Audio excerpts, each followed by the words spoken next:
का पेट हमेशा खराब रहता था।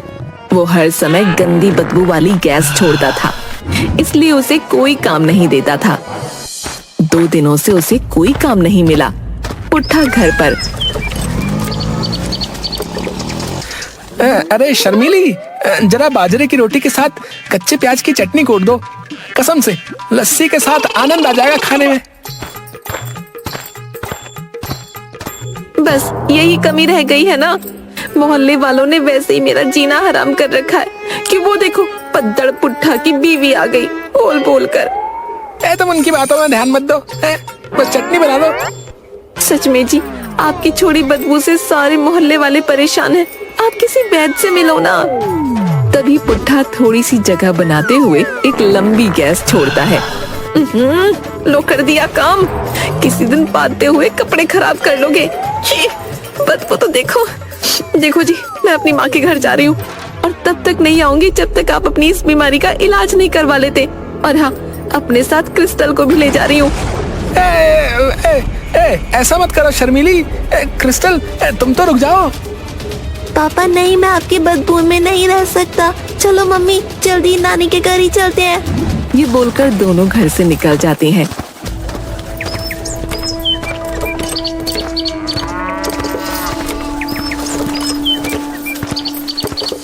हे भगवान, है मैंने कौन सा पाप किया है जो तूने मुझे ये बीमारी दे दी। अब तो शर्मीली और मोनू भी छोड़ गए रे। भूख भी जोरों की लगी है। क्या करूं? या तो तू मुझे उठा ले या मेरी बीमारी को दूर कर। उसके बाद पुट्ठा उदास घर से निकल पड़ता है और कुछ दूर जाकर एक आम के पेड़ के पास एक आम तोड़कर खाने लगता है। बेटा, बहुत भूखी हूँ, ये आम मुझे दे दे। ले दादी, तू ही खा ले। भला एक आम से मेरा क्या होगा। पुट्ठा ने आम उसे दे दिया। धन्यवाद बेटा, तेरी दयालुता तो अद्भुत है। वो मंदिर में रहने वाली परी थी जिसे दयालु लोग बहुत पसंद थे।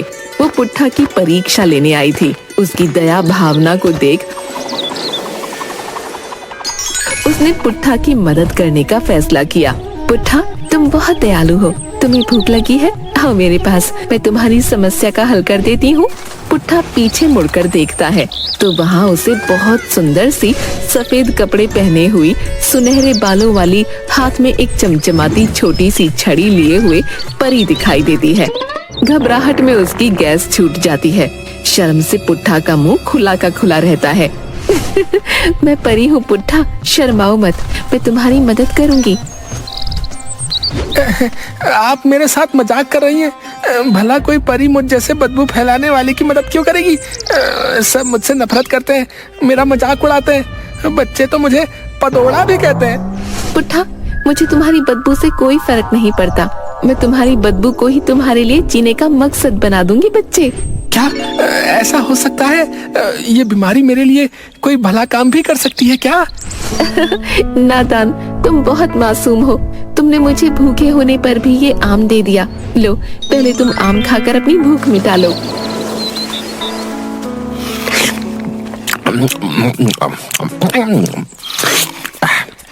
परी माँ, ये आम तो बड़ा ही स्वादिष्ट है। इतना मीठा आम मैंने कभी नहीं खाया। आहा। बेटा, यही आम तेरा आशीर्वाद बनेगा। सुनो पुट्ठा, तुमने जो आम खाया है ना, वो कोई मामूली आम नहीं है, वो एक जादुई आम है। कल सुबह जब तुम शौच करोगे तो शौच की जगह तुम्हें इसके बदले एक सोने का आम मिलेगा।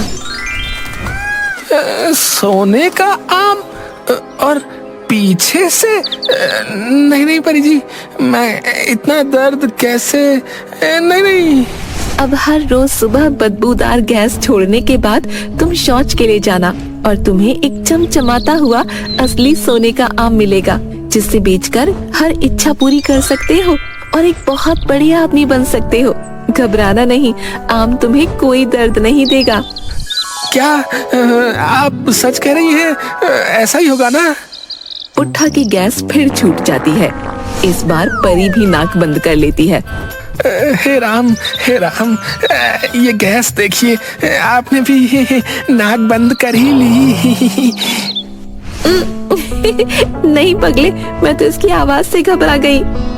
परी माँ कुछ करिए। मेरी इस बीमारी से सब परेशान होकर मुझे ना पदोड़ा पदोड़ा बुलाते हैं। मेरी शर्मीली भी। शर्मीली, तुम्हारी पत्नी भी तुम्हारी शानो शौकत देखकर वापस आ जाएगी। चिंता मत करो। इस आम को बेचकर जो भी पैसे मिलेंगे ना, उन पैसों के तुम 2 हिस्से करना। एक हिस्सा खुद पर खर्च करना और दूसरा हिस्सा तुम दूसरों की मदद करने के लिए खर्च करना, वरना जादू खत्म हो जाएगा। पुट्ठा जोर से हंसता है और गैस फिर निकल जाती है। पुट्ठा घबराकर अपनी ही नाक बंद कर लेता है और शर्म से पानी पानी हो जाता है। हंसती हुई परी गायब हो जाती है। पुट्ठा बहुत खुश था, लेकिन उसे परी की बातों पर विश्वास नहीं हो रहा था। फिर वो सोचने लगा,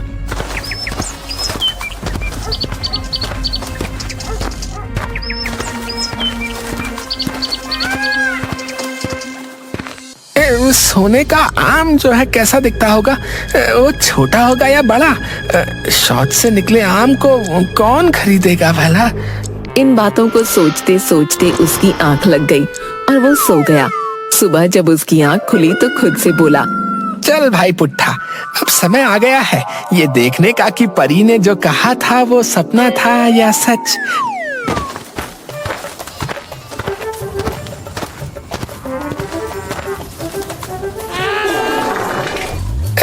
लगता है सोने का आम बाहर आ गया है।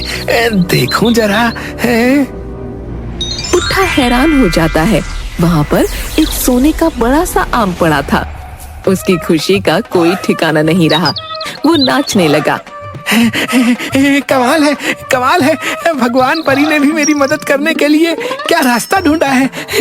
अगर मुझे सोने का आम देना ही था तो कोई और रास्ता ढूंढ लेती। पर ठीक है, मुझे तो अपनी गैस से प्यार हो गया है। अब जब ये आएगी सोना लाएगी, सोना ही सोना होगा। पुट्ठा उस आम को शहर में बेचने निकल गया। रास्ते में उसका दोस्त कनुआ नाई मिला। अरे पादो भाई, कहाँ जा रहे हो? इतना मटक कर। शहर जा रहा हूँ, ये देखो सोने का आम बेचने। अरे अब तो भाभी जी और मोनू घर पर है नहीं, तो मोनू के खिलौने बेचना शुरू कर दिए हो का? अबे जाकर लोगों की हजामत बना, दिमाग खा रहा है। अबे पदोड़े, कर दिया अपना काम। नाक सड़ गई भैया। जा भाई जा, जहाँ जा रहा था। छी छी छी छी। आया मजा है? थोड़ा सा और सूंघता जा। है ले सूंघ ले। कभी कभी ऐसे लोगों के लिए तो ये बढ़िया हथियार है मेरे पास है। सुनार की दुकान पर पहुंचकर, सेठ जी, मेरे पास कुछ सामान है जो मैं बेचना चाहता हूँ। ठीक है, दिखाओ क्या बेचना है। ये सोने का आम। सोने का आम? अरे भाई, ये तो खालिस सोने का है। कहाँ से लेके आया है? चोरी वोरी की है क्या? ये क्या कह रहे हैं? मैं क्या चोर लगता हूँ? है मेरा है, अपना खुद का बनाया हुआ। वो गैस छोड़ता है।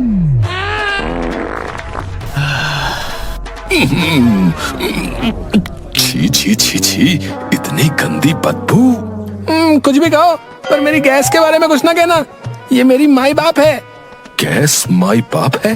अरे भले आदमी, दिमाग तो ठीक है? तुम्हें देखकर तो नहीं लगता कि ये सोने का आम तुम्हारा होगा, पर मुझे क्या। सेठ ने सोने के आम की जांच की। वो असली सोने का निकला। उसने पुट्ठा को उस आम की अच्छी कीमत दी। धन्यवाद सेठ जी, रोज एक आम निकलता है, सब आपको ही दूंगा। है निकलता है? क्या कोई खान है क्या? हाँ, खान ही समझो। अपनी खान साथ ही चलती है। अपनी है तो मजदूर लगवा के एक बार में ही सारा सोना क्यों नहीं निकाल लेते? अरे बाप रे, क्या कह दिया, दर्द ही उठ गया अंदर तक। चलता हूँ, कल आऊंगा। दुकानदार उसे हैरानी से देखने लगा। पुट्ठा ने सोचा, पहले खुद के लिए कुछ नए कपड़े ले लेता हूँ, नहीं तो लोग मुझे ऐसे ही भिखारी समझेंगे। हैं? मुझे तो आगे भी आम को बेचने शहर आना ही होगा। वो कपड़ों की बड़ी सी दुकान। भिखारी है, चल बाहर निकल। कहाँ दुकान के अंदर चला रहा है? चल। ढंग से बात करो, मैं कोई भिखारी नहीं हूँ, मैं यहाँ कपड़े खरीदने आया हूँ। तुम्हारे पास कपड़े खरीदने के लिए पैसे भी हैं? अपनी औकात के हिसाब से दुकान में आओ, चलो। अरे ओ रामू शामू, इस भिखारी को उठाकर बाहर फेंक दो। न जाने कहाँ कहाँ से चले आते हैं भिखारी कहीं के। चल। पुट्ठा कुछ कहता उसके पहले ही वो दुकान के बाहर फेंका जा चुका था। तभी वहाँ एक कुत्ता आया और उसने टांग उठाकर पुट्ठा के ऊपर सूसू कर दिया। चल कुत्ते, आज तेरा दिन है, कल मेरा भी आएगा। वो एक दूसरी छोटी दुकान में गया और वहाँ से अपने लिए कुछ कपड़े, जूते, बहुत सारा खाने पीने का सामान लिया और गांव वापस चला गया।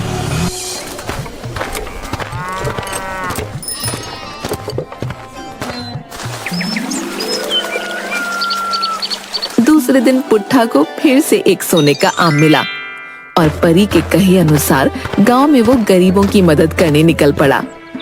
काका, कैसे हो काका? अरे पुट्ठा, आगे जा भैया, जा, वरना भैया तेरी बदबू से काम करना मुश्किल हो जाएगा।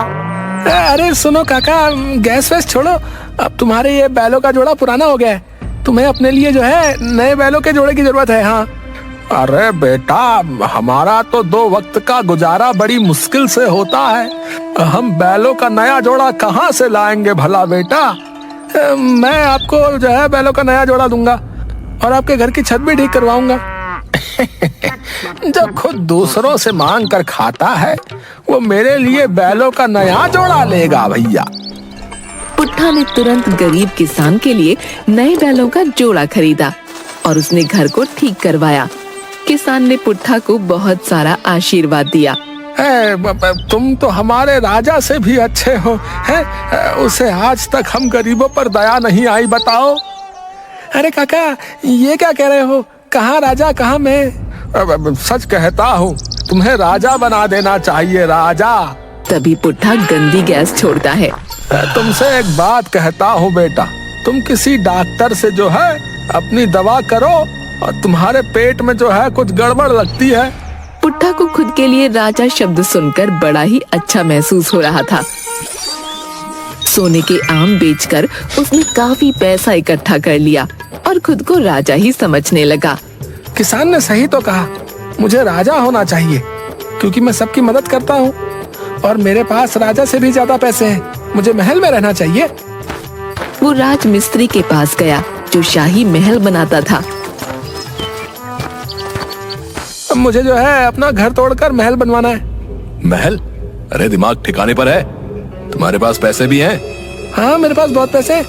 मैं अपने घर को बिल्कुल राजमहल की तरह बनवाना चाहता हूँ। पहले ये बताओ, तुम्हारे पास इतने पैसे कहाँ से आए? सोने की खदान है मेरी। तुम अपना काम करो, हैं? तुम्हें तुम्हारे काम के पैसे मिल जाएंगे, बाकी कुछ जानने की जरूरत नहीं है। अच्छा ऐसा है, तो ठीक है, मैं कल से काम शुरू कर देता हूँ। मुझे जो है मेरा गुसल खाना ना सबसे ज्यादा आलीशान चाहिए, उसकी हर चीज सोने की हो, बाल्टी, लोटा, दीवार, खिड़की और बैठने की कुर्सी भी। हाँ। इतना आलीशान गुसल खाना? अरे भैया, तुम क्या उसमें रहोगे? आज मेरे पास जो है वो सब शौच की वजह से है, इसीलिए मुझे शौच की जगह सबसे शानदार बनवानी है। तभी पुट्ठा ने बहुत जोरदार बदबूदार गैस छोड़ी। मिस्त्री का सर चकरा गया। शौच की वजह से? ठीक है ठीक है, मैं समझ गया हूँ। तुम जाओ यहाँ से, मैं कल आ जाऊंगा भैया। जाओ जाओ जाओ। तभी वहाँ एक भिखारन आती है। बेटा, कुछ मिल जाता तो पेट भरता। अभी मेरा सब कुछ गुसल खाने के लिए है, जब भाग जाए यहाँ से। पुट्ठा भैया, बीज और खाद लाने थे, कुछ मदद हो जाती तो अच्छा था। हद हो गई है?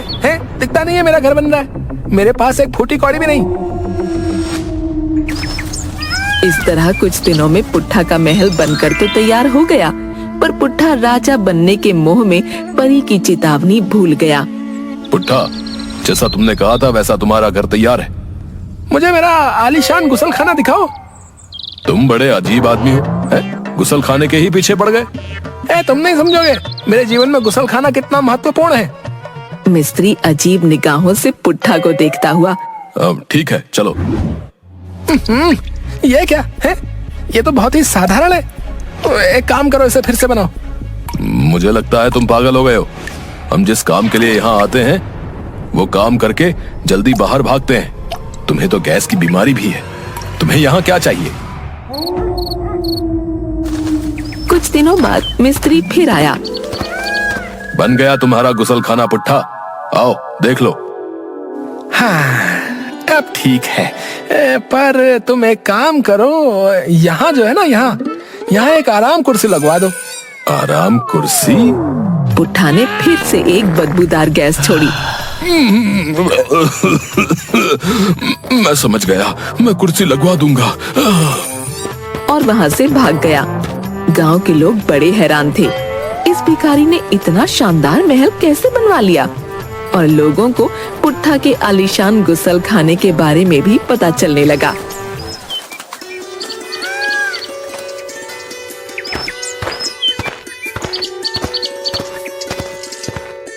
अरे भाई पुट्ठा, अरे सुना है तुम्हारा गुसल खाना राजा के गुसल खाने से भी ज्यादा आलीशान है? हाँ बिल्कुल सही सुना है। क्या मैं देख सकता हूँ? जरूर। ओ भाई तुमने अपने पूरे घर के बराबर तो इस गुसल खाने को बनवा रखा है। और इसमें इतनी आलीशान झूमर कौन लगवाता है भैया?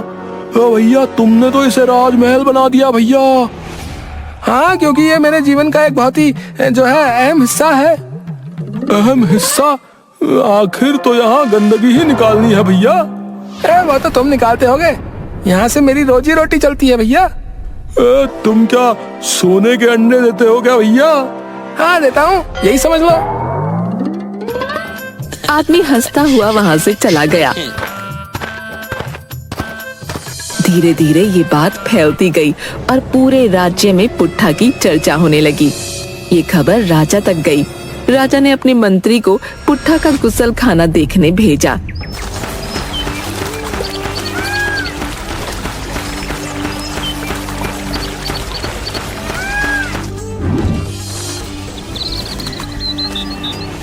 मैं राजा का खास मंत्री हूँ। पधारिए मंत्री जी। तभी उसकी गंदी गैस निकल गई। मंत्री ने नाक बंद कर ली। मुझे तुम्हारे गुसल खाने में जाना है। क्या आपको शौच लगी है? नहीं, बस मुआयना करना है। जरूर देखिए।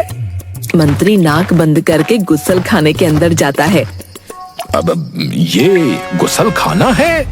जी मंत्री जी, ये गुसल खाना है। मंत्री वापस आकर राजा को बताता है। क्या वो कोई राजकुमार है? वो एक अनाथ गरीब लड़का है। ना जाने कहां से उसके पास रातों रात इतने पैसे आ गए हैं कि उसने इतना आलीशान महल जैसा घर बनवा लिया, और घर से भी ज्यादा आलीशान गुसल खाना। महाराज, मुझे वो कोई जादूगर लगता है। देश को खतरा हो सकता है। राजा आदेश देते हैं कि पुट्ठा को लाया जाए।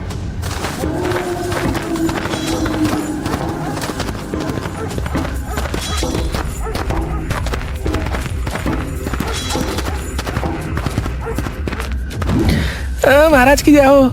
आपने मुझे यहाँ क्यों बुलाया? क्या आप मेरा गुसल खाना देखना चाहते हैं? तो उसे देखने के लिए तो आपको घर आना होगा। मुझे यहाँ बुलाकर क्या फायदा? चुप रहो बदतमीज। मुझे ये बताओ, तुम्हारे पास इतने पैसे कहां से आए? राजा को गुस्से में देखकर पुट्ठा थोड़ा डर गया और उसने सारी सच्चाई राजा को बता दी।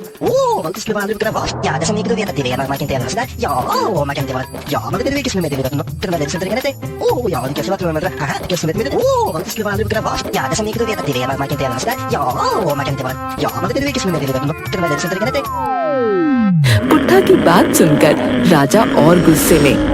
क्या कहा तुमने? जब तुम शौच करने जाते हो तो सोने का आम निकलता है? जी महाराज, मैं सच कह रहा हूँ।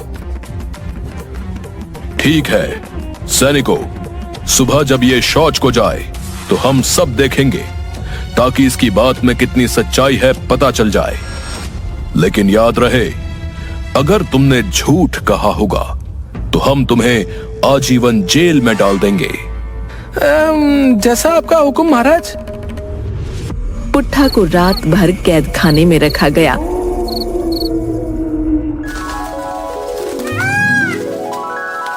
दूसरे दिन सुबह उसे एक बड़े से मैदान के बीच में शौच करने को कहा गया।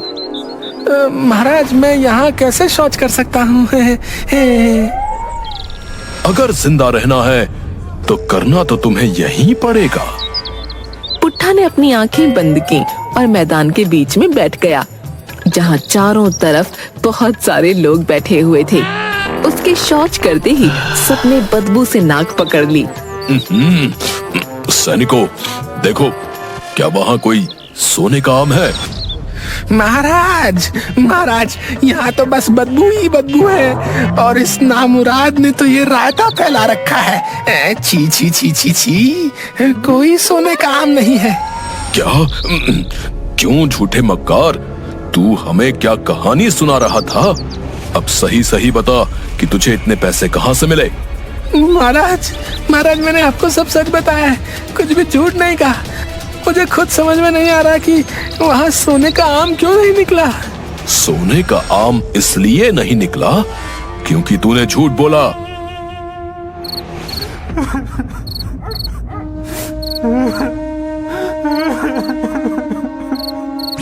एक हिस्सा खुद पर खर्च करना और दूसरा हिस्सा तुम दूसरों की मदद करने के लिए खर्च करना, वरना जादू खत्म हो जाएगा। मुझे लालच नहीं करना चाहिए था। अगर गरीबों की मदद करता रहता तो मेरी शर्मीली और क्रिस्टल भी मेरे साथ होते।